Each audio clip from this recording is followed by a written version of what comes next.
بسم اللہ الرحمن الرحیم۔ قابل احترام ناظرین، السلام علیکم ورحمۃ اللہ وبرکاتہ۔ آج کی گفتگو کا موضوع ہے توحید کے تقاضے۔ توحید کیا ہے؟ اللہ تبارک و تعالیٰ کا واحد ہونا اور اس بات کا انسانوں کے ذریعے سے تسلیم کیا جانا۔ کائنات کی بہت ساری حقیقتوں میں سب سے بڑی حقیقت اللہ تبارک و تعالیٰ کی ذات والا صفات۔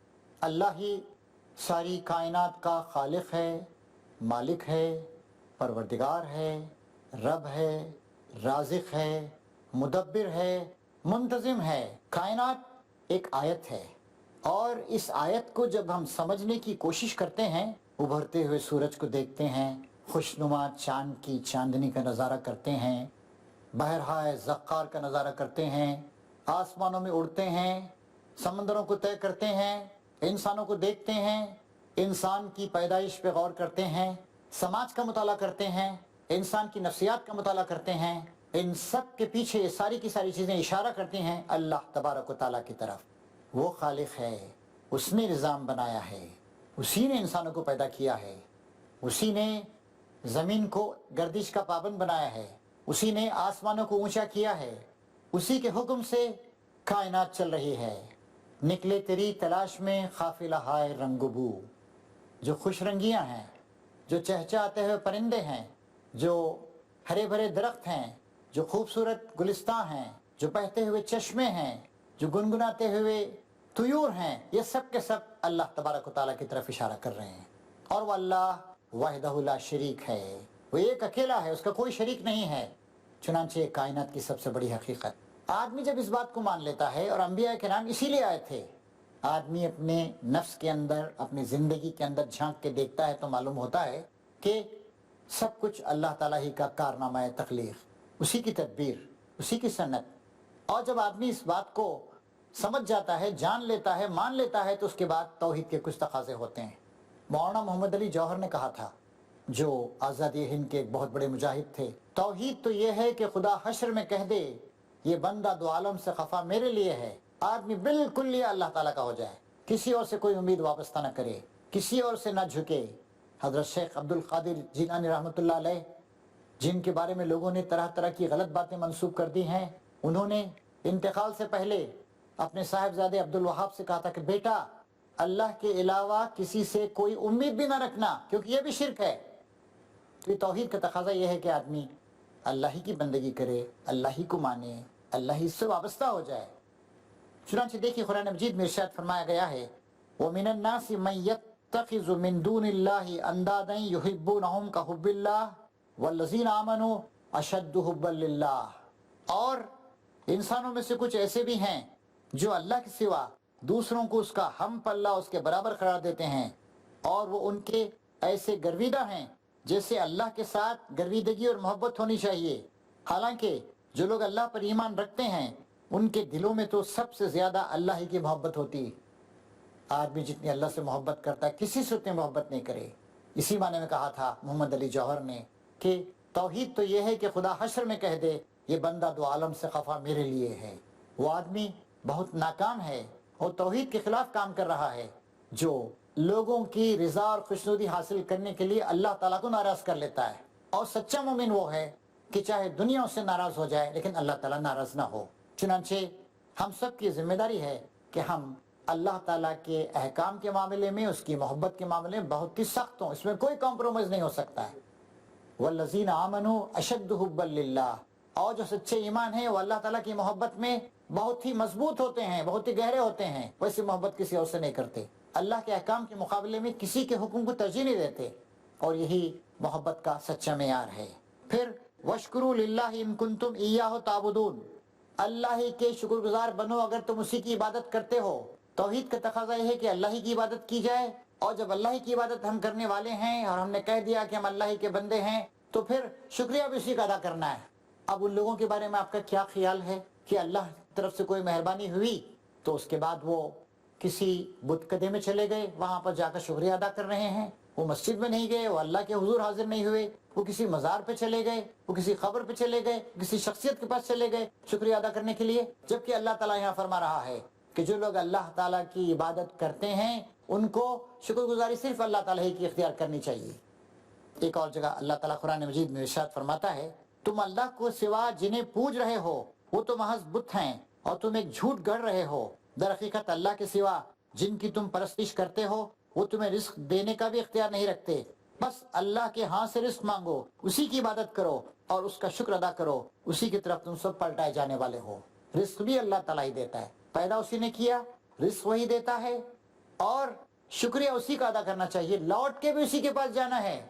اللہ تعالیٰ کے علاوہ کوئی چیز حقیقی چیز ہے ہی نہیں، کوئی شخصیت حقیقت ہے ہی نہیں، کسی کے پاس کوئی طاقت ہے ہی نہیں۔ اللہ تعالیٰ کسی کو کچھ دینا چاہے تو کوئی روک نہیں سکتا، کسی کے بارے میں اللہ تعالیٰ فیصلہ کرے کہ نہیں دیا جائے تو پھر دنیا کی تمام طاقتیں مل کر بھی وہ چیز اس کو نہیں دلا سکتی۔ ایک اور جگہ اللہ تعالیٰ قرآن مجید میں ارشاد فرماتا ہے کہ یہ لوگ خدا کو چھوڑ کر جن کی عبادت کر رہے ہیں، جن سے منتیں مانگ رہے ہیں اور جن کو حامی و ناصر سمجھ رہے ہیں، وہ بالکل کمزور ہیں، ان کے پاس سے اگر کوئی مکھی کوئی چیز لے کے چلی جائے تو اس کو واپس بھی نہیں دے سکتے۔ تو طاقت ساری کی ساری اللہ تبارک و تعالیٰ کے پاس، پیدا کرنے والا وہ ہے، دینے والا وہ ہے، رزق دینے والا وہ ہے، زندگی کے بعد موت دینے والا بھی وہی ہے، لوٹ کے بھی اسی کے پاس جانا ہے، لہٰذا عبادت اسی کی جائے، شکر اسی کا ادا کیا جائے۔ مزید فرمایا گیا، لا تجعل مع اللہ الہا آخر فتقعد مذموما مخذولا قضى ربک اللہ تعبد الا ایاہ، بنی اسرائیل کی آیت۔ اللہ کے سوا کسی دوسرے کو معبود نہ بناؤ کہ ملامت کے مارے بے کس ہو کر بیٹھ رہ جاؤ گے، اور تمہارے پروردگار نے قطعی فیصلہ فرما دیا ہے کہ کسی کی عبادت نہ کرو، صرف ایک اللہ ہی کی عبادت کرو۔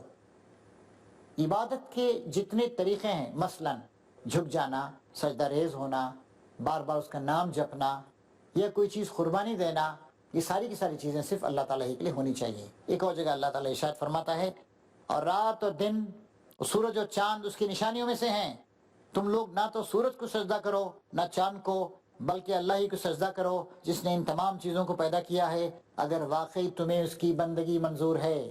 سورج ایک بہت ہی پاورفل ستارہ ہے، وہاں سے روشنی آ رہی ہے، گرمی آ رہی ہے، سورج کی وجہ سے ہی زمین کی گردش ہے، سورج کی وجہ سے ہوائیں چل رہی ہیں، سمندر کنٹرول میں ہیں، سورج ختم ہوا زمین ختم ہو جائے گی۔ اسی لیے کچھ لوگوں نے سورج کو معبود بنا لیا، لیکن اللہ تعالیٰ کہتا ہے کہ سورج اور چاند یہ اللہ تعالیٰ کی نشانیاں ہیں، انہیں سجدہ مت کرو، اللہ ہی کو سجدہ کرو۔ اب جو لوگ اللہ کے علاوہ کچھ دوسرے لوگوں کو سجدہ کرنے کی گنجائش نکالتے ہیں، وہ ذرا سوچیں کہ کس طریقے سے اسلام میں ایسی گنجائش نکل سکتی ہے۔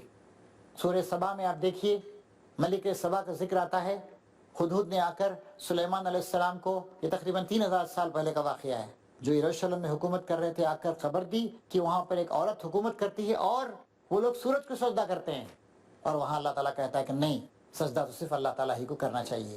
تو سجدہ کرنا کسی بھی نام سے ہم سجدے کو جائز نہیں قرار دے سکتے ہیں۔ اسی طریقے سے حضرت موسیٰ علیہ السلام کو جب اللہ تبارک و تعالیٰ نے کوہ طور کی بلندی پہ بلایا، یہ تقریباً 3200 سال پہلے کا واقعہ ہے، جب اللہ تعالیٰ نے فیصلہ کیا کہ بنی اسرائیل کو فرعون کی غلامی سے چھڑائے گا، اور موسیٰ علیہ السلام کو بلایا وہاں پر، تو کہا، موسیٰ علیہ السلام کو خاطب کر کے کہا، اننی انا اللہ لا الہ الا انا فاعبدنی واقم الصلاۃ لذکری۔ تو اللہ تعالیٰ نے کہا کہ میں ہی اللہ ہوں، میرے علاوہ کوئی الہ نہیں ہے، میری عبادت کرنے کے لیے نماز قائم کرو۔ تو نماز جو ہے وہ سب سے بڑی علامت ہے، اور موسیٰ علیہ السلام کو پہلا حکم یہ دیا گیا توحید کی تعلیم کے بعد کہ مجھے یاد رکھنے کے لیے، میری عبادت کرنے کے لیے تم نماز قائم کرو۔ محترم حاضرین، یہاں پر ایک بریک کا وقت آ رہا ہے، لہٰذا ہمیں اجازت دیجیے، اور انشاءاللہ توحید کے مزید تقاضوں کے بارے میں بعد میں بھی۔ حاضرین کرام، بریک کے بعد دوبارہ ہم گفتگو جاری کر رہے ہیں۔ سورہ نحل کی آیت ہے، اللہ تعالیٰ فرماتا ہے، اللہ کا فرمان ہے کہ دو معبود نہ بنا لو، حقیقت اس کے سوا کچھ نہیں ہے کہ خدا تو بس ایک ہی ہے، لہٰذا مجھی سے ڈرو، اسی کا ہے جو کچھ آسمانوں میں ہے اور جو کچھ زمین میں ہے، اور اسی کی اطاعت مسلسل ہو رہی ہے۔ تو پھر کیا تم اللہ کے سوا کسی کا خوف رکھو گے؟ آسمان و زمین کی تمام چیزیں اللہ تعالیٰ نے بنائی ہیں اور اس کے قبضے میں ہیں، اطاعت اسی کی ہو رہی ہے، اس کے حکم کے خلاف کسی کا کوئی فیصلہ نہیں ہو سکتا ہے، کوئی حکم نہیں چل سکتا ہے۔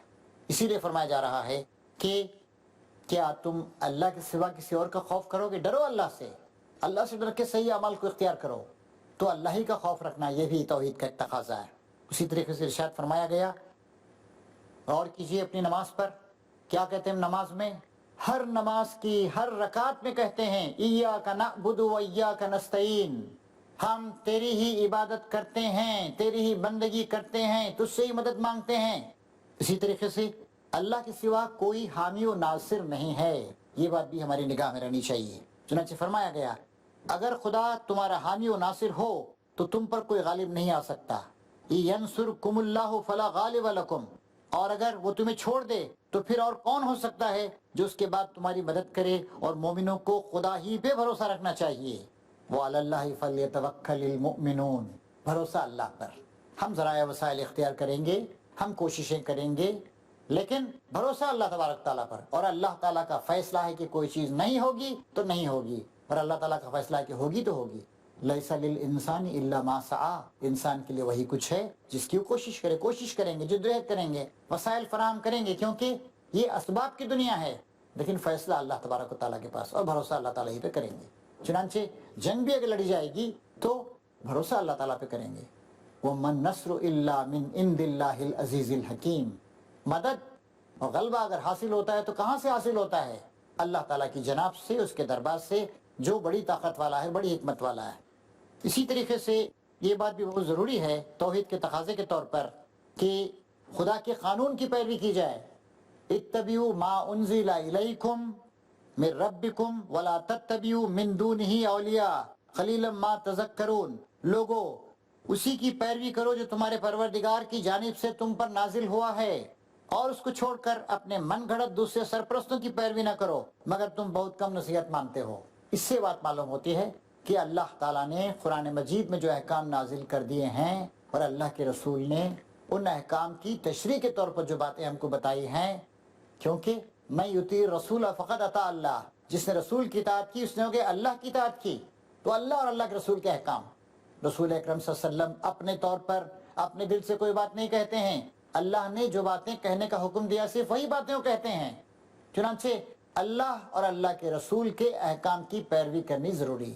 اللہ کے علاوہ لوگوں نے کچھ اور معبود بنا لیے ہیں، کچھ اور سرپرست بنا لیے ہیں، کچھ اور آئیڈیالوگ بنا لیے ہیں، کچھ اور ویژنری قرار دیے ہیں، کچھ اور لوگوں کے فلسفہ حیات پر ان کو یقین ہے.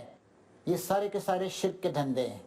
یہاں اللہ تعالیٰ صاف صاف کہتا ہے اتبعوا ما انزل الیکم من ربکم، تمہارے رب کی طرف سے جو کچھ تم پر نازل کیا گیا ہے اس کی پیروی کرو، اور اللہ تعالیٰ کو چھوڑ کر کسی اور کو اپنا سرپرست نہ بنا لو. حکم اللہ تعالیٰ کا چلے گا، حلال و حرام اللہ تعالیٰ کا تسلیم کیا جائے گا، قانون اللہ تعالیٰ کا ہوگا. ذرا سوچیے اس بات پر، جب ساری کائنات اللہ تعالیٰ کی ہے، ساری کائنات میں کوئی پتہ بھی اللہ کے حکم کے بغیر نہیں ہل سکتا ہے.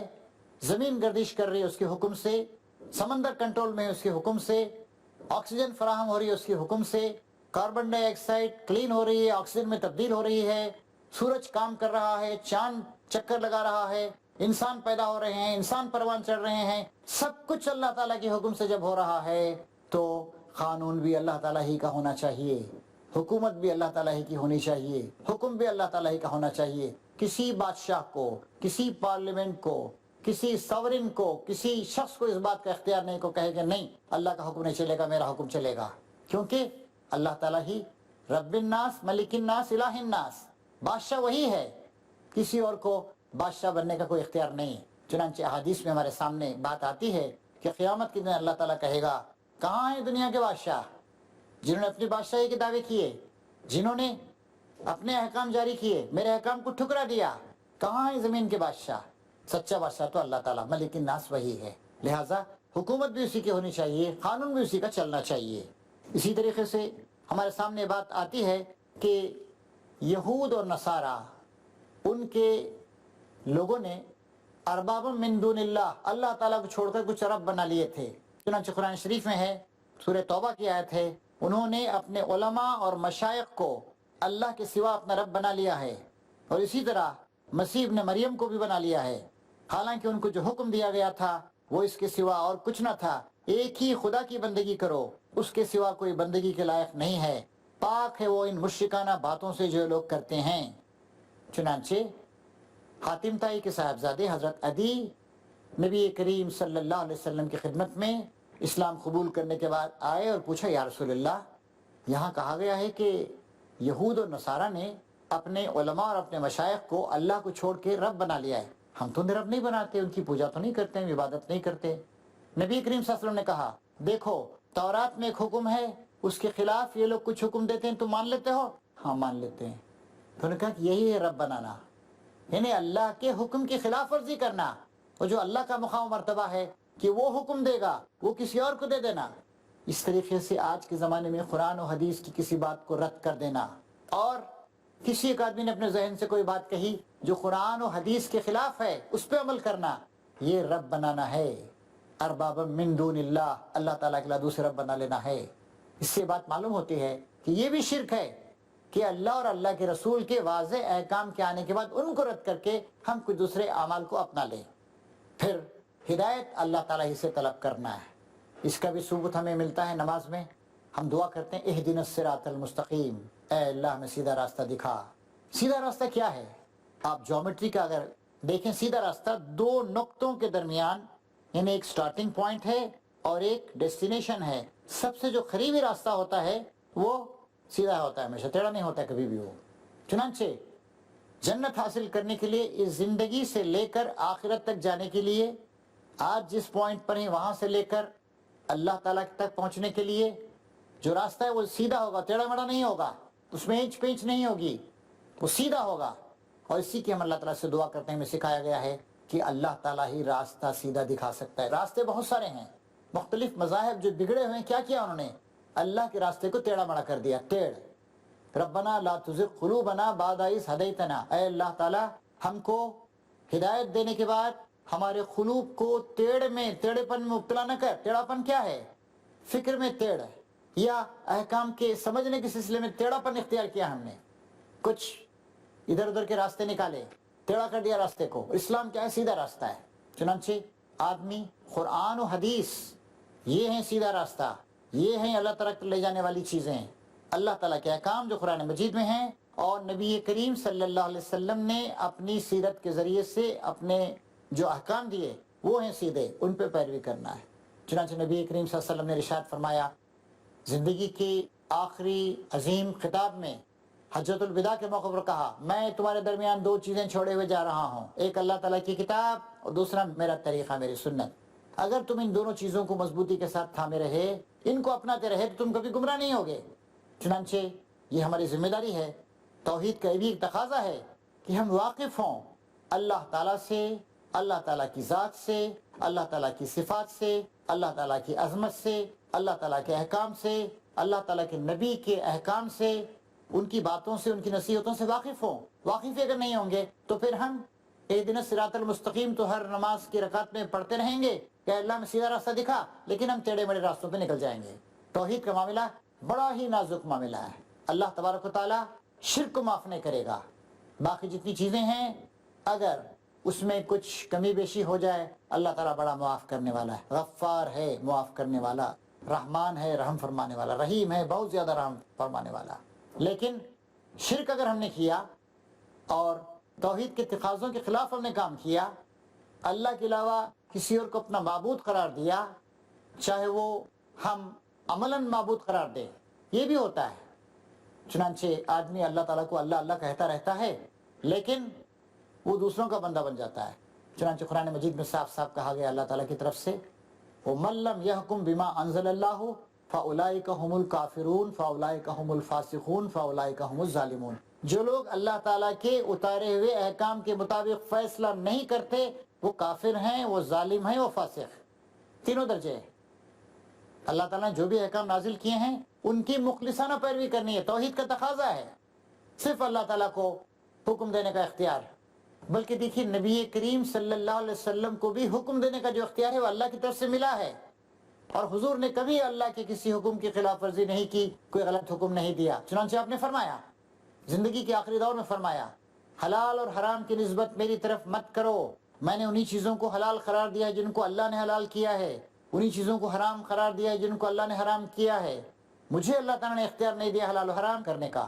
چنانچہ اللہ کے رسول کی پیروی گویا عین اللہ تعالیٰ کی پیروی، میں یطیع الرسول فقد اطاع اللہ، اللہ تعالیٰ نے خود ارشاد فرمایا کہ جس نے رسول کی پیروی کی اس نے گویا اللہ تعالیٰ کی پیروی کی۔ اسی طریقے سے اس آیت سے بھی بات ہمارے سامنے آتی ہے، قل ان صلاتی و نسکی و محیای و مماتی للہ رب العالمین لا شریک لہ وبذالک امرت وانا اول المسلمین۔ کہو، انہیں صرف کہنا نہیں ہے، اعلان کرنا ہے اور اس رویے کو اپنا لینا ہے مستقل طور پر اپنی زندگی میں۔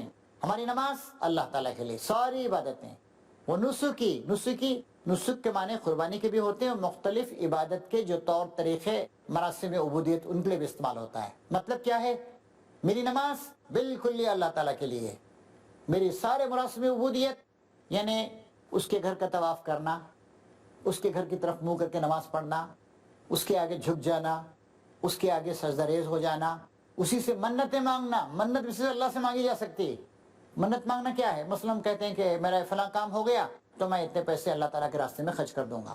تو فرمایا جا رہا ہے اس آیت میں کہ میری نماز، میری زندگی، میری موت، سب کچھ اللہ رب العالمین کے لیے۔ تو یہ سب توحید کے تقاضے ہیں۔ توحید کا معاملہ بڑا ہی نازک معاملہ ہے، ذرے سی گڑبڑ ہوئی ہم شرک کے گہرے غار میں گر گئے اور ہمارے سارے کے سارے اعمال برباد کر دیے گئے۔ اللہ تعالیٰ ہمیں اپنا بندہ بنائے، اپنے علاوہ کسی کا بندہ نہ بنائے، اور ہم بھی پوری بندگی مکمل طور سے اللہ تبارک و تعالیٰ کی کریں، اور شرک کا شائبہ تک اپنے کسی عمل میں، اپنے کسی عقیدے میں آنے نہ دیں۔ آمین رب العالمین۔ وآخر دعوانا ان الحمد للہ رب العالمین۔